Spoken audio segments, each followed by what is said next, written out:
Hey everybody, Tim here with today's episode of Orville, Season 2, Episode 7, Deflectors. Once again, a great episode that kind of flips the way society really is in a sci-fi, interesting sort of way. Whereas for this episode, we meet a brand new Moclan character who, their whole species is all men. And so in this one, the Moclan character, Lokar, is actually attracted to women, and then by doing so, like, it's against the law, his family shamed, all sorts of stuff like that. And it's clearly, like, it's unabashedly, like, showing, like, gay marriage and what that's like, and how, like, the heteronormative, and when you are gay and coming out, like, this is what the stigma kind of looks like. And I think it does a great job.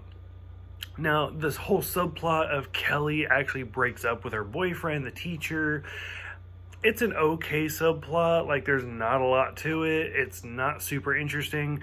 Like, Kelly and Ed go out to lunch at one point and just kind of talk about, like, oh yeah, I definitely would not respond to him. Kind of the biggest surprise in that is he's sending her all sorts of stuff, like the cookie bouquet and stuff like that, and he sends her, like, a plant, and it's voiced by Bruce Willis, which I thought was really odd. Like, I know there's been a lot of guest stars in this series, but they've all been kind of, like, at least done something with Seth MacFarlane before, like Liam Neeson and stuff like that.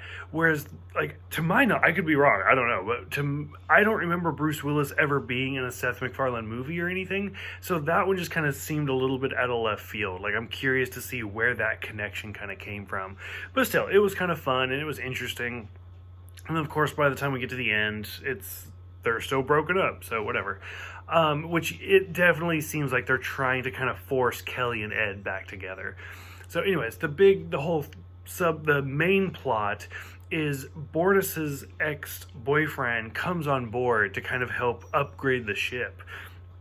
And there's a great line with Gordon where he's like, so the two of you used to go out but don't anymore. Like, was there a stabbing, like the whole divorce thing? And he's like, no, we just extract a tooth and the tooth is given to the next mate. And Gordon's like, and he eats it. And Gordon's like, Bortus is like, that's correct. And Gordon's like, oh, I knew it. I'm getting good at this. So stuff like that. It's really kind of funny.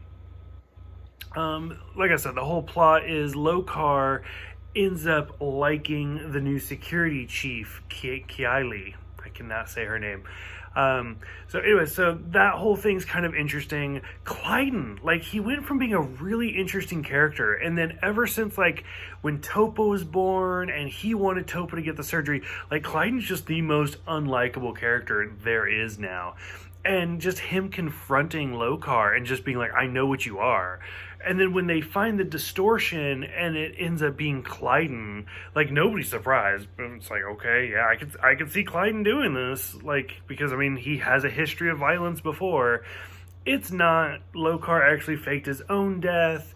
But still, it's like, Clyden's just not that great of a character. And then when Kiali actually, like, is talking to Gordon and Lamar, and she's like, well, this has to be the weirdest thing. And they're like, no, Ed and Kelly were put in a zoo. I got my leg cut off. I was almost killed because I humped a statue. The ship almost crashed because of a porn virus. And, like, actual recaps of the episode, especially in that context, like, it's so great. And it's really funny to just kind of break down how they go. So when everything's revealed and Lokar does come out as being straight and being attracted to women, and he's actually arrested, like, it's a really kind of sad scene. Like, once again, kind of like the whole thing with Topa. Like, Topa did have that surgery, even though, like, most people, you're watching this show and you're like, oh, it's a family show, it's kind of funny, like, they're gonna, like, stand up and do the right thing. No, Topa had the surgery. Kind of like this, you expect Lokar to kind of get away with it and escape and be like, this is who I am, and they're going to be like, good for you. No, he's led away in handcuffs. Like, he is arrested, and you see kind of the outcome of that. And so it's really sad to kind of watch it. And then when Kiali, like, tells Clyden to just stay away, she's like, if you see me walking down the hall, just do me a favor and just go the other way, because I don't want to talk to you and I don't want to see you.